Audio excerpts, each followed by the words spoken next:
Good evening, freedom fighters. It's 11:03 p.m. East Coast time, October 4th, 2024.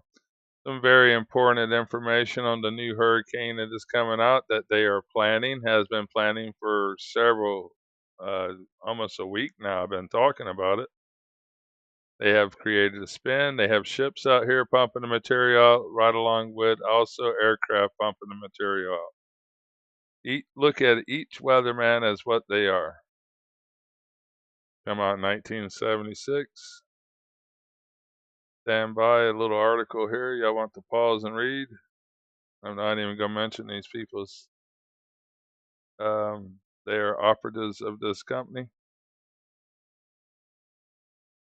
I wish I had the full article, but it's just a few clippings from it. But they have been manipulating the weather for over 70 years. World War II, they had it pretty figured out how to make clouds and dissipate clouds, create rain. Stand by for one of their agents explaining how they're going to create a hurricane now, not a tropical storm. Looking at the last 12 hours over the Gulf of Mexico, where they're making their man-made hurricane at this moment. In my opinion, each one of these forest fires you see in the ocean is ships. I can actually show you some ships as well. Stand by. But these are not normal to me at all. We do not have forest fires on the Gulf of Mexico normally. I have commercial fish my entire life. I am a third generation commercial fisherman. We have never seen what they are doing out here.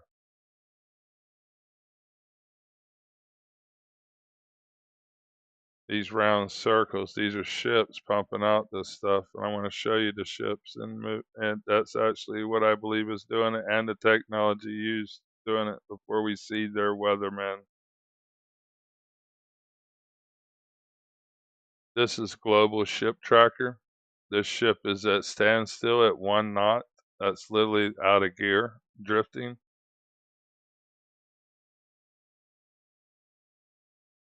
Destination port not recognized. Coming out of Houston. Right now he's pointing kind of towards Houston, I would say, but why is this ship setting here in the middle of the Gulf out of gear? Let's see one of these ships here. Seems about the same location. Is he pumping out this material? These devices hooked to a super tanker can burn these cloud machines for days. It's quite loud. I'm going to turn it down. But this is NASA's cloud maker. They claim it's a rocket test facility, but they're not testing anything. It is a rocket cloud maker. There's many different versions of this machine that's even hooked up to rigs on mountains. They can move them anywhere, create it anywhere.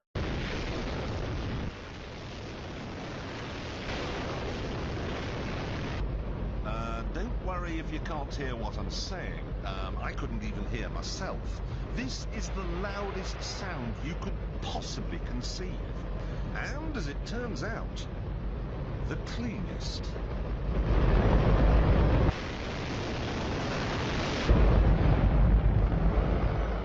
Now, the most amazing thing is that that cloud up there, which was generated by the engine, is just a mixture of hydrogen and oxygen. It's water vapor. And in about an hour's time, someone in Mississippi is going to get wet washing. It will actually rain. I told you! It's raining! That's unbelievable! Oh, NASA's playing God. It's making its own weather.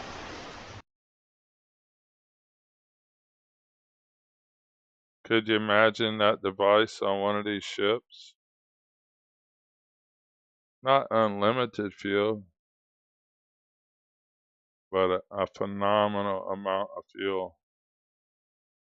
Just speculation. But no matter what, this is very unusual out here. You can even see the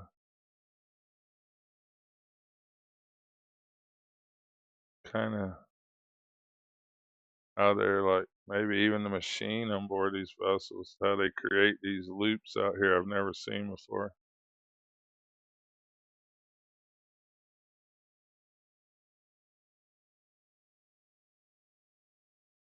I didn't want to shut that off.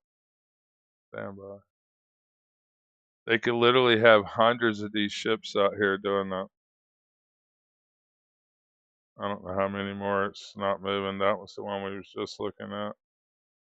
There's a lot of these I can't read also. That's also fuel tanker.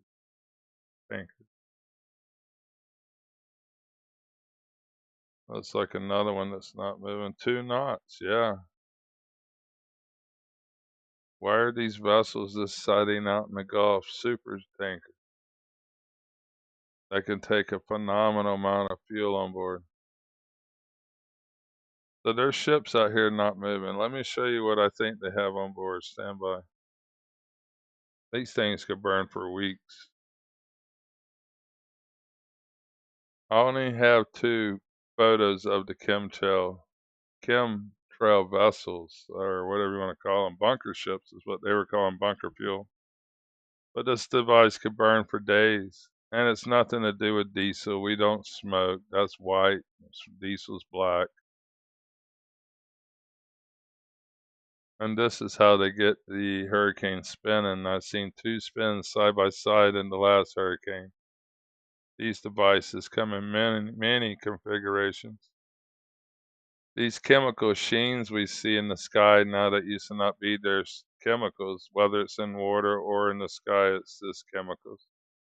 They are spraying us with terrible chemicals to create and control the weather. They will get this weather system going. You can see they're trying to create a spin here. Couple different locations. They were trying to create one. There's something right there that's weird. But let's go to their CIA agent, we call the weatherman, and listen to his lies, how they're going to create the storm even stronger than forecast. Forest fires in the oceans, not normal. Stand by. And let's not forget to mention the incredible microwave energy that is shooting out in the Gulf right now. Absolutely incredible manipulation of storms in Florida, Texas, Louisiana at this moment. A little bit glitchy, but you can see the pinwheel of death. I love how Mike Decker claims that term, in my opinion, pinwheel of death. Then coming out of North Carolina, you can see all kinds of flashes of beams coming out of Florida. You can see major manipulation in this storm, all these beams hitting it. The trillion-watt lasers, I guess the scientist is explaining that it is, but trillion's a phenomenal number. A trillion seconds is 31,600 years. $1 trillion is phenomenal as well. They have robbed us blind, my friends. Digitally printed money and bought our entire country, right along with my seafood industry in Alaska, Louisiana, North Carolina, Virginia. Bought them and shut the doors on the ones in Virginia and Louisiana. We are in trouble in so many different ways. But let's listen to their lion, the weatherman. That actually rhymes. I actually hadn't even listened to it yet, but oh, mercy. It's hard to listen to them, my friends. But let's see what they got planned here for us. I don't know what all these circles yet. I haven't listened to it, but just a minute or so. But poor people in Mexico has been hammering. They're talking about this is going to do something. Let's see what he's got to say. This is a CIA operative. I want y'all to realize that. And some big time changes as to what actually the models are latching on to when it comes to this Gulf disturbance. What's going on, guys? I'm certified meteorologist Jonathan Kegas. In this video, we're going Certified. to talk about some of those changes and then some potential impacts likely coming to the sunshine state of Florida once we get into the early and middle stages of the week. Here is the basin. We have Kirk. It's a category 4 hurricane. We have another area that was just highlighted by the Hurricane Center off of Africa. There is Leslie down there. That's also poised to become a major hurricane staying out to sea. But the one we're going to focus on most in this video is this disturbance that's in the Gulf of Mexico that is going to try to get going. Now, a couple of things that a couple of the differences in the modeling from yesterday when we talked to where we are right now is there were these two little disturbances. There was one about right here, one about right here, and the models are trying to determine how these two would interact. What has thrown a wrench into that was former Tropical Depression 11, at least what's left of Tropical Depression 11, getting back into the Bay of Campeche from the Pacific side. And now the models want to latch on to that as being a separate and then dominant entity. Now there's going to be much more room for development as we are going forward. By the way, if you do want to stay updated on this system and the rest of hurricane season and winter, hit that subscribe button and join this growing and awesome weather community where we get to have the weather conversations. So I'll show you what I'm talking about right here. This is going to be the GFS. I'm sorry, guys. I can't hardly stomach this guy. Community of Lion. These people need to be arrested and dealt with accordingly. Let's listen to the rest of his plan. Rendition of the vorticity, the spin of the atmosphere, and then the wind direction. So here's where we start to see a few of the differences. So here's our little vorticity lobe up here. That was one of them.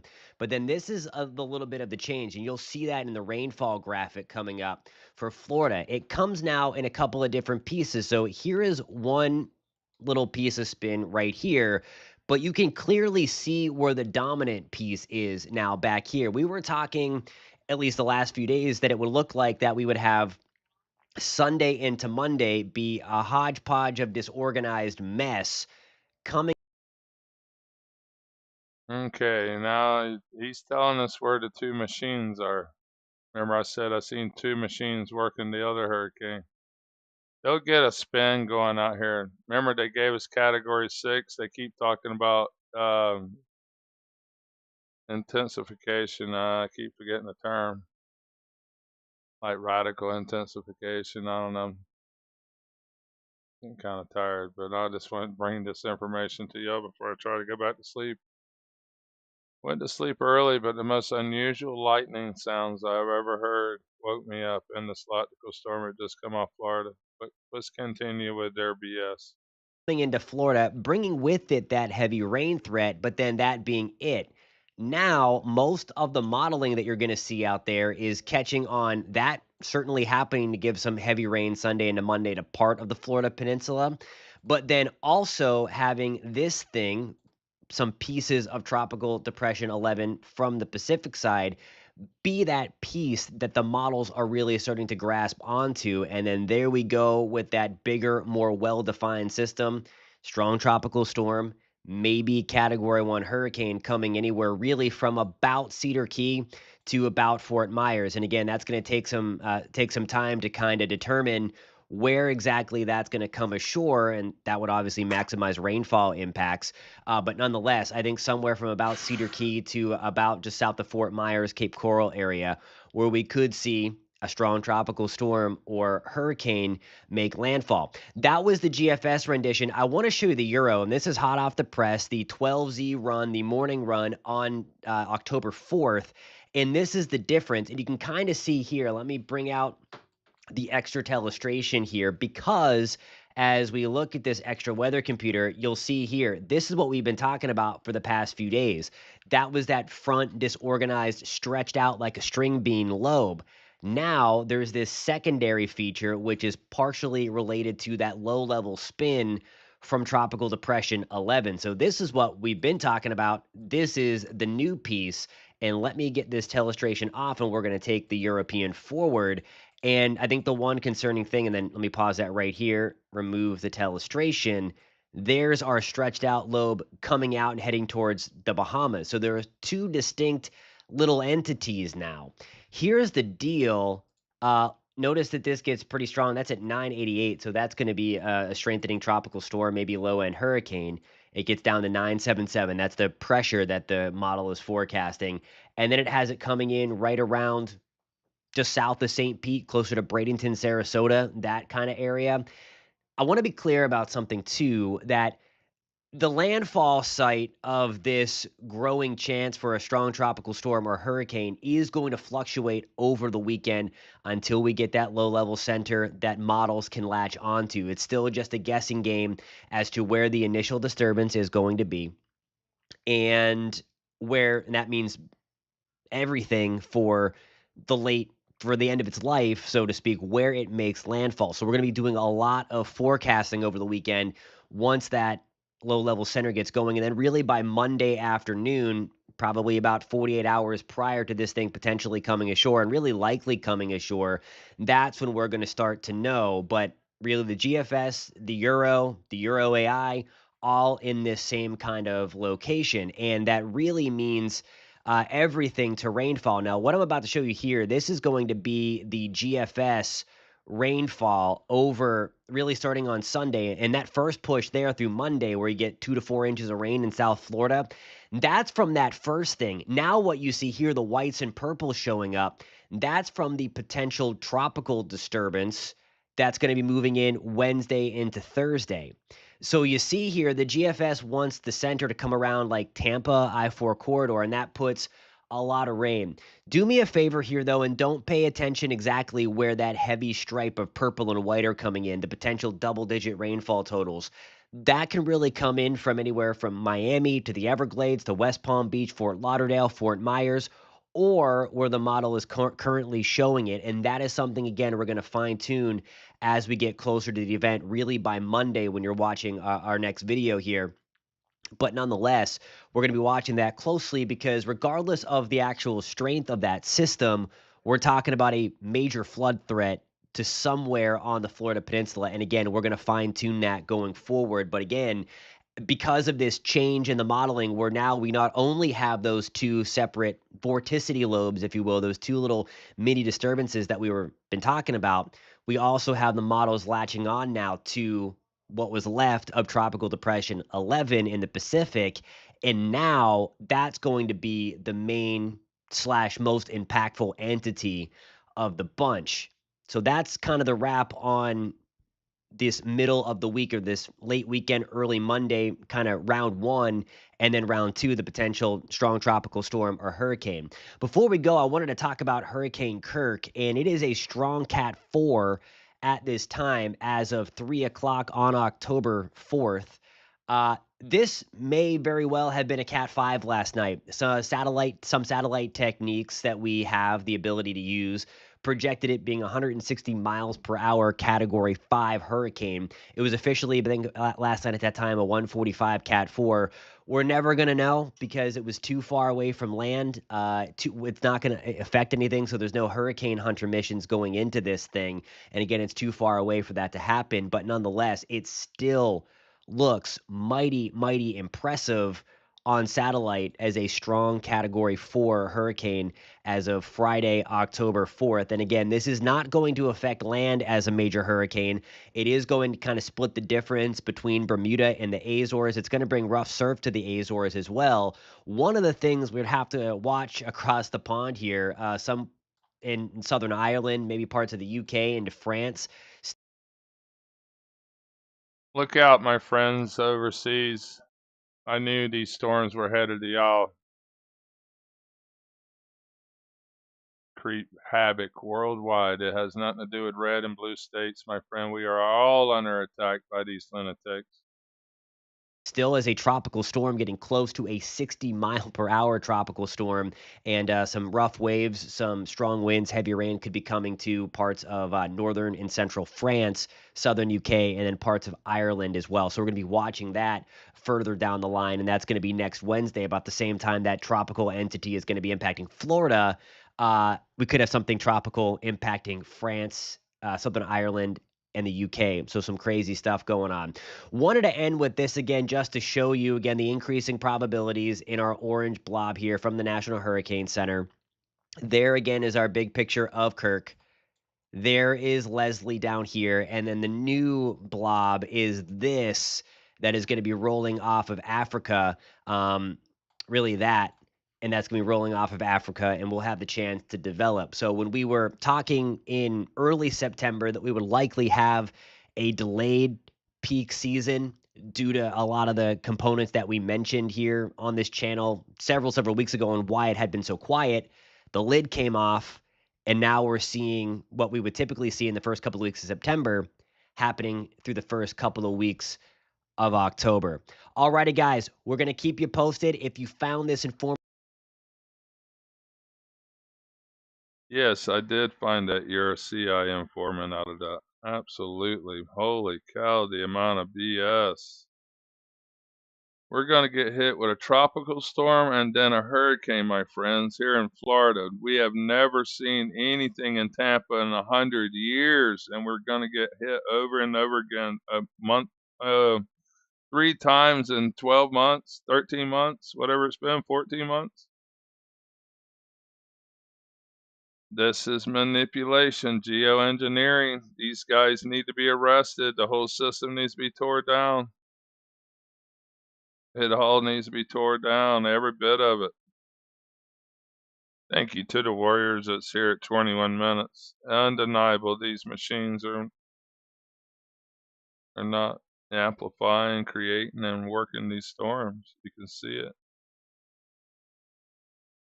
I've never seen redevelopments in Florida like that was.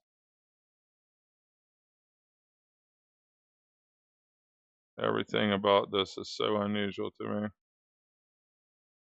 Especially how I just had it loading and now it's not working.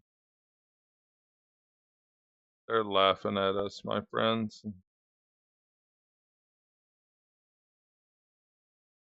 can see the laser beams working at the scientists that I show explains. Yeah, it's just a piece missing there, ain't it? Or if it's missing on this one.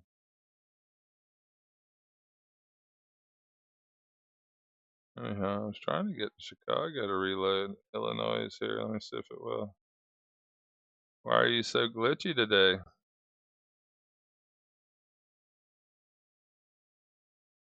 Like I said, they're laughing at us. Undeniable, this storm was it was created with these machines here. You can see them working very clearly. Therefore, it's not gonna work, is it? I've never seen this that glitchy.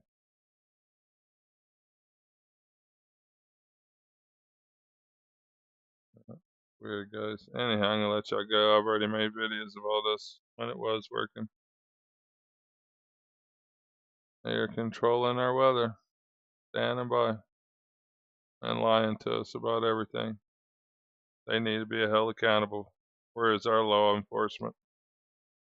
Commercial Fisherman out.